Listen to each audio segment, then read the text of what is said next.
अपूर्णांकाचा लहान मोठेपणा.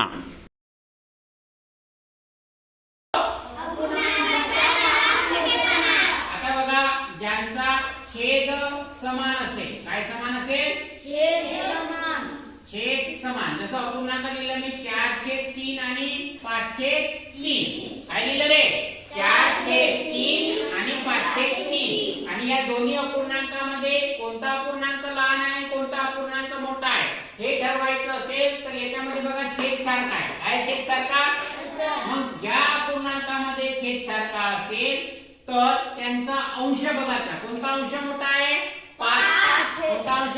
5/3 चा अंश मोठा आहे. त्याच्यामुळे 5/3 हा अपूर्णांक हा मोठा होईल आणि 4/3 हा अपूर्णांक लहान होईल. आता दुसरा आहे ज्यांचा अंश समान. जसं अंश समान याच्यामध्ये बघा मी लिहिलं 3/5 आणि 3/6. काय लिहिलं? 3/5 आणि 3/6. याच्यामध्ये बघा अंश समान आहे, छेद समान आहे का? नाही. मग छेद समान नसेल तर ज्या अपूर्णांकाचा छेद लहान असेल तो अपूर्णांक मोठा. ज्या अपूर्णांकाचा छेद लहान असेल तो अपूर्णांक मोठा. मग लहान कोणाचा आहे? 3/5 म्हणजे 5. म्हणजे हा अपूर्णांक काय होईल? मोठा. आता तिसरी पद्धत, अंश आणि छेद समान नसेल तर. अंश आणि छेद समान नसेल तर समजा मी लिहिलं 2/3 आणि 4/5 लिहिलं. याच्यामध्ये बघा अंश सारखे आहे का? छेद सारखे आहे का?